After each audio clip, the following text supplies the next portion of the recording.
Dear viewers, welcome to Deloar Live with the July housing market update. This is your host Deloar Khan, Realtor with Exit Family Realty. You are watching today's show from West Babylon, New York studio, and it's streaming on Facebook and YouTube at the same time. Today I have with me Shintia Manzanares. Cynthia Hello, Deloar. Montoya is a realtor from Exit Family Realty for a Spanish version. Thank you, Cynthia, for joining with me. Thank you for having me. Thank you. Let's go ahead and get started. Okay, so I want to start today's show actually with an employment report. So, because last month we discussed about the employment and we saw that a lot of changes happens in the employment and a lot of progress happens on employment. So, from this chart, what we can see now, the consensus was for just over 3 million jobs to be added in June, and 4.8 million jobs were actually added, almost 50% more jobs coming back to the market after we saw the months prior to losing the jobs. So last month we gained jobs, but coming into this month, gaining 4.8 million jobs, more than we have gained in the history of unemployment reports in the USA.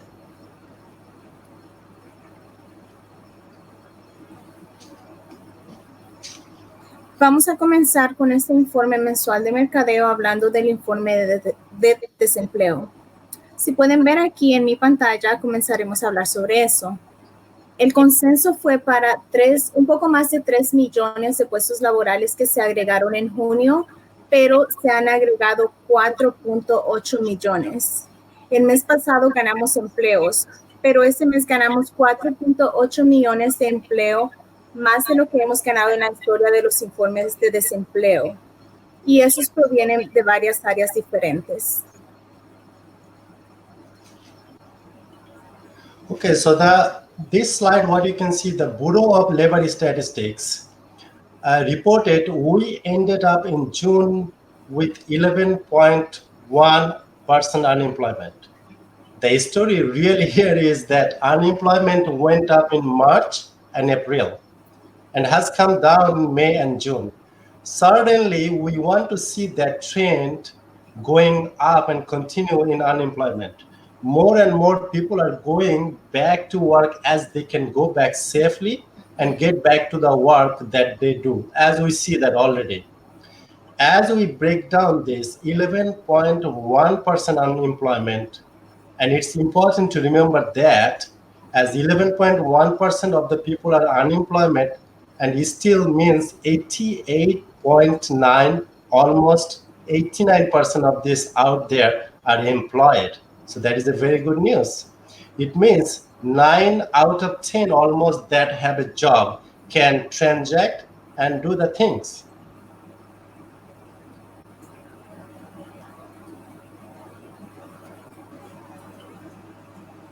Como lo informó la Oficina de Estadísticas Laborales, terminamos en junio con un desempleo de 11.1%. La verdadera historia es que el desempleo aumentó en marzo y abril y disminuyó en mayo y junio. Cada vez más personas regresan al trabajo, ya que pueden regresar de manera segura. A medida que desglosamos ese desempleo del 11.1%, es importante recordar que el hecho de que el 11.1% de las personas estén desempleadas significa que el 89%, casi el 89% de las personas están empleadas. Okay, so from Wall Street Journal report, if you see this slide, Wall Street Journal reporting that probably the best when they say US job growth surge last month, underscoring the economy's capacity for a quick rebound. If businesses continue to reopen, consumers regain confidence. And they go on to say again, a recent coronavirus spike, however, could undermine the trends captured in the latest job reports. As we see that the other states in the California and the western states and some Florida, and there are some spike we see that. So we have to watch that actually. So what we are seeing, the economy come back with this quick rebound that they talk about in the Wall Street Journal. As businesses continue to safely reopen, consumers regain confidence in getting back out and doing things that they are used to doing. But we have to watch how the business reopens, as we see some of the states are still considering reopening delay, and already the news came in today. El crecimiento laboral en los Estados Unidos escaló el mes pasado, subrayando la capacidad económica para un rápido repunte si las empresas continúan reabriendo y los consumidores recuperan la confianza. Sin embargo, un aumento reciente del coronavirus podría socavar las tendencias capturadas en el último informe laboral. Okay, so from this slide, what you see, we can start look at this. It brings up a lot of questions now. How is unemployment going to affect the overall economy? That is the questions. How it's going to affect our business? It brings a lot of questions. Then we are about to see wave of foreclosures. Now we have covered a lot of this, and we have talked about how we see the foreclosures playing out and how this is different from 2008. But Black Knight brings some very information here that they tell us all of the active forbearance, meaning those that have paused their mortgage payments due to financial hardship, unemployment, things like that. So all of the active forbearance which are past due on their mortgage payment, 77% have at least 20% of their home.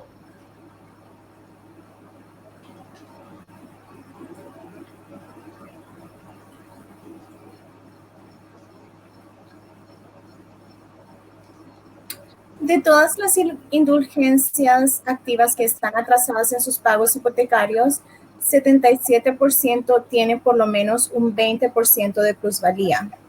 Fue lo que nos dijo Black Knight. Es decir, aquellos que han pausado sus pagos de hipoteca debido a las dificultades financieras y desempleo.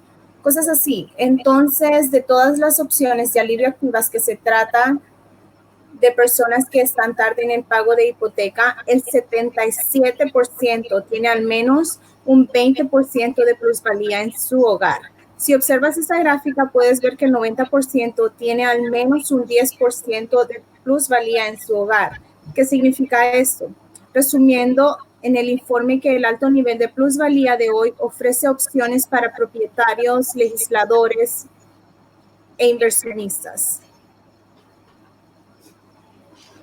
So if you see the Black Knight report summarized in the report, that the high level of equity today provides options for homeowners, policymakers, mortgage investors, and servicers in helping to avoid downstream foreclosure activity and default-related losses.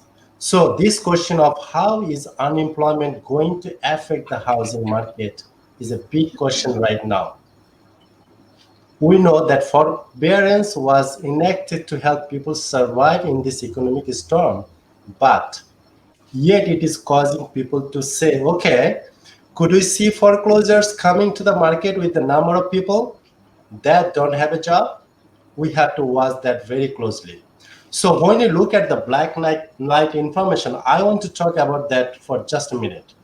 So looking at the number of the people we have significant equity, think about it. If you had a $400,000, for an example, if you have a $400,000 home and you were in a situation where you could not make the payment and you had 20% of equity in that home, that is $80,000. You would go out and sell that home before you would allow to go into foreclosure. That's interesting, right? So I think applying that common sense to that question is what we have to do today and back it up by this data. El alto nivel de plusvalía ofrece opciones a los propietarios de viviendas. los legisladores, los inversionistas hipotecarios y los administradores de viviendas para ayudar a evitar la actividad de ejecuciones hipotecarias posterior y la pérdida relacionada con el incumplimiento. Miremos según la información de Black Knight, y hablando al respecto tan solo un minuto, mirando el número de personas que tiene una plusvalía significativa. Si tú, por ejemplo, si tuviese una casa de $400,000 y estuviera en una situación en la que no puede hacer el pago y tuviera el 20% de capital en esa casa, esos $80,000 saldaría y vendería esa casa antes de permitir que entrara en ejecución hipotecaria. Creo aplicar el sentido común a esa ecuación en lo que tenemos que hacer hoy y respaldarlo con los datos.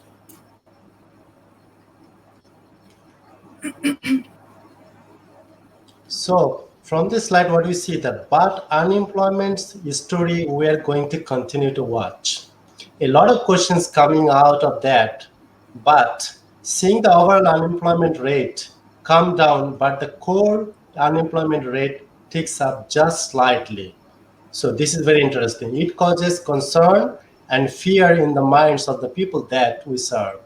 I want to go here really quickly from a lending tree that says 87% of home sellers are concerned their homes won't sell because of the pandemic and resulting economic recession. That's a big number.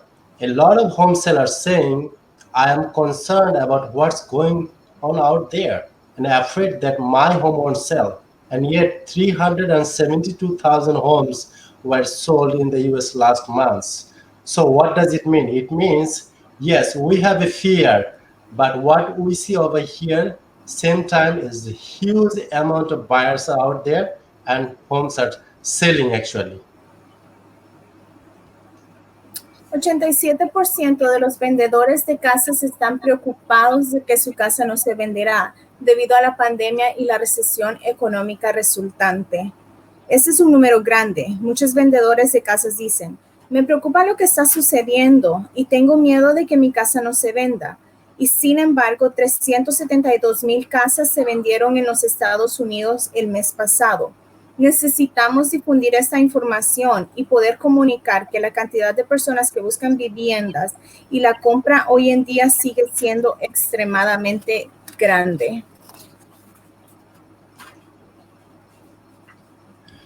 And as we see, Mark Fleming is saying, as we navigate the unprecedented impact of COVID-19, home has taken on added significance, and there are signs that homeownership remains one of the main tenets of the American dream.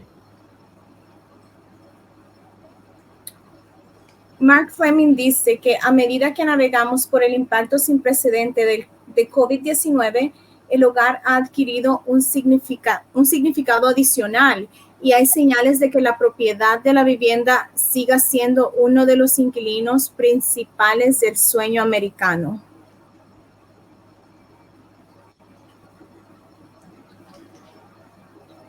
So even if you see the showing time, so what is happening over here from this graph, we can see that even we look at the showing times, people continue to get back out there and look at homes. As I said earlier, we see a tremendous buyer traffic, whether in person or virtually, depending on where we at. As we saw, this spikes up in the months. People are saying, hey, we want to go out there and we want to look for a home. Actually, what is happening is still we have, like, if you think about the New York, what is happening over here, we have some restriction, but still we can show now without maintaining all the CDC rules. But people like to see the house in person. So showing them virtually and in person is, we can see a greater spike. Las veces que se muestran las casas en Norteamérica ha crecido. Año tras año, la cantidad de visitas de compradores ha crecido en un 21.4% a nivel nacional y puede ver en cada una de las regiones donde vemos crecimiento en las visitas a propiedades. So what we see over here, as we go further on this showing time shares, year over year, the change in the buyer or viewers appointment has grown tremendously by 21.4% nationally. And you can see across each one of the region, we see the growth in showing.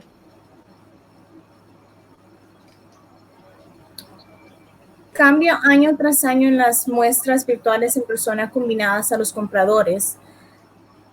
La Asociación Nacional de Realtors también presentó un nuevo estudio que realmente analiza varias cosas diferentes para responder. ¿Cómo se ve el mercado de bienes raíces en relación con la recuperación? Y así desglosan 4 cosas importantes. National Association of Realtors, NAR, came out with a new study, as well as they really looked at the several different things to say, how does the housing market look relative to recovery? And so they break down 4 things: demand, supply, price, and time on the market, and have added to that a factor to create a baseline and saying, how are we doing overall to the recovery?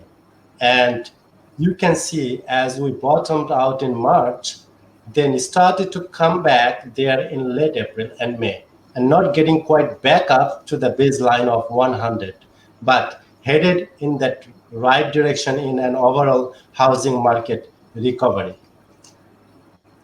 El índice de la recuperación del mercado de la vivienda combina 4 componentes y son la demanda, la oferta, el precio y tiempo en el mercado. Y han agregado a eso un factor para crear una línea de base y decir cómo nos está yendo en general para llegar a una recuperación. Y se puede ver que tocamos fondo en marzo y luego comenzamos a recuperarnos a fines de abril y mayo, sin llegar a esa línea de base de 100, pero se dirigió en esa dirección correcta en una recuperación general del mercado de bienes raíces. So what do we see actually? We see the housing market is starting to recover. We know people are going out and look at homes. And then even we add in Zillow's information here that newly pending sales are up 18.8% month over month. And listing taken are up 5.2% month over month. But there is the interesting thing. Total listing are down year over year, a little over 20%. And new listing are taken 16.6% year over year. So there is activity coming back in the market actually. So there just is not an available inventory in the market for those that want to buy. I think this graph does a good job of summarizing that. It's a year-over-year change in listing, and we can see the new listing continue to grow, total listings are decreasing, meaning as soon as they come in the market, they're being purchased. So we have a lot of buyers' demands and less inventory. Vemos que el mercado de bienes raíces comienza a recuperarse. Sabemos que la gente está saliendo y mirando casas. Y luego, incluso mientras agregamos la información de Zillow, las ventas pendientes recientemente aumentaron 18.8% mes tras mes y las casas puestas en venta aumentaron 5.2% mes tras mes. Aquí está la cuestión interesante. Las casas puestas en venta totales disminuyeron año tras año, un poco más del 20%, y las casas nuevas en el mercado han bajado un 16.6% año tras año. Entonces, como hay actividad, regresando al mercado, simplemente no existe el inventario disponible en el mercado para aquellos que desean comprar. Creo que este gráfico hace un buen trabajo al resumir eso. Las casas a la venta en el mercado totales están disminuyendo, es decir, tampoco como llegan al mercado, así mismo son compradas.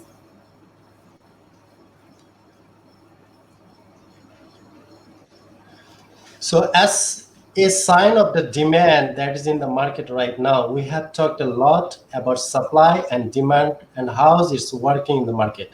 But those that are coming out saying, hey, the reasons we had for moving, the reasons we had for buying a new home have not changed. They're going out and they're buying the listing and that are coming in the market. A matter of fact, listing this comes from the Zillow's report inventory as a percentage of the household is half long-term average. So the long-term average is 2.4%, and we sit right now 1.2%. An all-time low of the number of the listing as we compare to the number of household.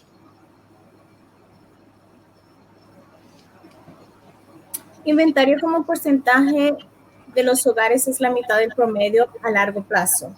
Es una señal de la demanda que hay en el mercado ahora mismo. Hemos hablado mucho sobre la oferta y la demanda y cómo está funcionando en el mercado, pero los que salen diciendo, oye, las razones que tuvimos para mudarnos, las razones que tuvimos para comprar una casa nueva no han cambiado. Están saliendo y están comprando las casas que están llegando al mercado. De hecho, en cuanto a las casas puestas en venta, esto proviene del informe Z. El inventario como porcentaje de hogares es la mitad del promedio. Entonces, el promedio a largo plazo es del 2.4% y ahora nos ubicamos en el 1.2%, un mínimo histórico del número de casas en venta en comparación con el número de hogares. So now considering the question of the supply and demand, let's talk about that. What is going to do home price as we go forward? I think as we look at what experts are saying right now, we have a look at 6 experts here that are saying, okay, as we look forward, what's going to happen with the pricing of the home this year? You can see that here that one is saying the home prices expectation are, as we'll see, in a slight decline there. But the 5 others say we'll see appreciation. And then if we look at the 3 of those 5 says, well, we'll see over 3% appreciation this year. Then we go into 2021 and 22, we see appreciation across both of those years. So still we have the clear indication over here that house price is going to be continually continue to appreciate if this kind of low supplies in the market and higher demand of the buyers. So we have to watch this one very carefully. Se prevé que los precios de las viviendas continúen apreciando. Todo esto se combina en las preguntas de oferta y demanda que dicen, ¿qué va a hacer esto a los precios de la vivienda a medida que avanzamos? Creo que al mirar lo que dicen los expertos en este momento, vemos a seis expertos que dicen, bien, a medida que miramos hacia adelante, ¿qué va a pasar con el precio de las viviendas este año? Puede ver aquí que uno de los expertos dice que las expectativas de precio de la vivienda están con un ligero descenso. Los otros 5 dicen, veremos apreciación. Y luego, si miramos a 3, de esos 5 dicen, bueno, veremos más del 3% de apreciación este año. Luego, a medida que avanzamos en 2021 y 2022, vemos apreciación en ambos años. So if you look at this, we look at the demand, and high frequency came out and said that the housing market is likely benefiting from the low mortgage rates, stronger demand for larger spaces as more and more people work from home and desire to move away from crowded cities to avoid exposures to the coronavirus. We know supply where that's all at an upward pressures. We know demand. We are benefiting from lower mortgage rates. Well, literally, people can go out today and say, hey, based on where the mortgage rates are at, we can now afford a home that we could not afford before. Or we can afford more of a home, and things are more important to us today that maybe were not important 3 or 4 months ago related to where we live right now. So this is very strong point that 2 factors is over here important. One is mortgage rate is very low and high demand but low supply.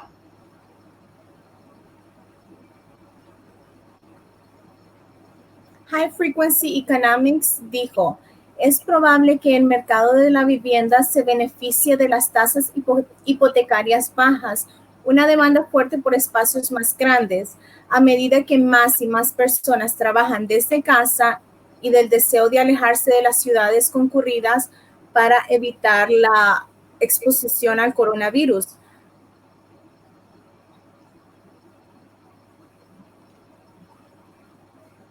So nearly what we see nearly as we look at the pricing and we look at the supply and demand across this country, we're in an undersupply situation currently right now. And then we know that demand is being surpassed by low interest rate as we discussed earlier. But I want to talk a minute about this trend. And Realtor magazine is talked about it. And what people are saying is that important to them now in a home given the pandemic and given the last several months that we are experienced. They say this nearly 30% of the respondents they surveyed here living in a high density urban area say that the pandemic is prompting them to want to move by the end of this year. This is more than double the rate of those living in the rural parts of the country where residents are much more likely to stay put rather than to relocate. What they're saying is that right here, people living in a denser urban areas want to get out and say, okay, we want to live in the less dense area.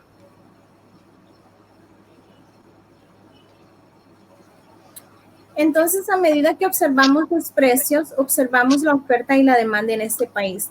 Actualmente estamos en una situación de escasez de oferta y sabemos que las bajas tasas de interés están impulsando la demanda. Pero quiero hablar un minuto sobre esa tendencia. Y Realtor Magazine habló sobre ella y publicó lo que la gente dice que es importante para ellos ahora en un hogar dada la pandemia y los últimos meses que hemos experimentado.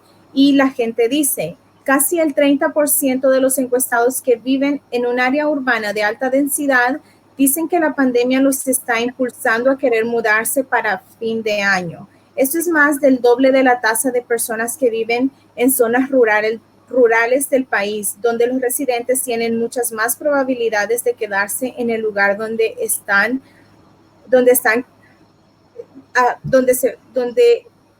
en su lugar en vez de reubicarse. ¿Qué están diciendo aquí? Las personas que viven en zonas urbanas más densas quieren salir y decir, está bien, queremos vivir en un área menos densa. Tal vez hay cosas que son importantes para ellos si viven en un condominio o en un edificio alto.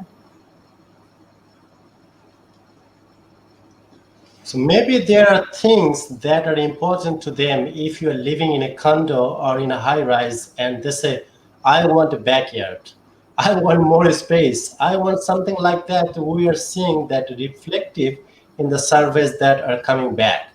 As a matter of fact, buyers are showing a greater desire for those non-urban properties, and the rural areas are leading the way as it compared to the suburban and urban. You see here is the studies that 16% growth year over year increase and views of the properties in the rural areas versus suburban and urban areas. So definitely people are definitely moving because of the fear of the pandemic. They're moving from the dense area to the, that open areas. Definitely that indication is over here. Los compradores muestran un mayor deseo por propiedades no urbanas. Tal vez hay cosas que son importantes para ellos si viven en un condominio, en un edificio alto y dicen, quiero un patio trasero, quiero más espacio, quiero algo así. Estamos viendo eso en las encuestas que están regresando. De hecho, los compradores muestran un mayor deseo por estas propiedades no urbanas y las áreas rurales que están liderando el camino en comparación con las áreas suburbanas y urbanas.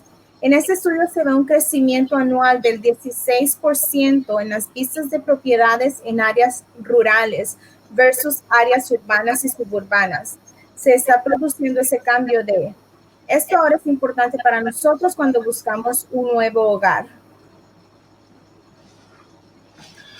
So, dear audience, so that was the report we have insured. And what we see from that report is that definitely we have a fear for the pandemic, but whoever is thinking for buying or selling, there is a two things we need to discuss over here. One is, as a buyer point of view, the interest rate is historically low, and with this low interest, buyers very excited to get the mortgage right now, and that was quite comfortable. And from the seller point of view, we are thinking, okay, let's hold on a moment. But you see the figure completely showing that housing market, house price is still on the high end, and you can get the maximum equity out from your house if you decided to sell in the future. It's better do it now. So thank you for watching, and whoever is watching, we have the buyers and seller guide, and from this buyers and seller guide we have in English and Spanish. If you like to get the free copy of the buyers and seller guide, just put your email on the chat box, and we like to send you the free copy of it. And also we have in Spanish. Cynthia? Dos cosas que queremos mencionar que son importantes es para los vendedores, casi no hay demanda. Entonces, como les mencionábamos, la casa que va saliendo, casa que se va vendiendo. Y para los compradores, los intereses son los más bajos que se han visto en todo el tiempo. Entonces, para los dos hay unas ventajas. Y también queremos mencionarles acerca de las guías para los compradores y vendedores de este verano. Están en español y en inglés y son completamente gratis y las pueden descargar en nuestros respectivos websites. So that was for today. If you want to reach out to us for any more question or information, you can reach me at 631-214-6627. Also, you can text me Deloar to 85377 DELOAR. Also, in the scroll, you can see our text code and Cynthia text code. And Cynthia? Si les gustaría contactarme, soy bilingüe, hablo español, hablo inglés y mi número es 516-532-5277 o pueden textear Cynthia SHINTIA al 85377 para más información.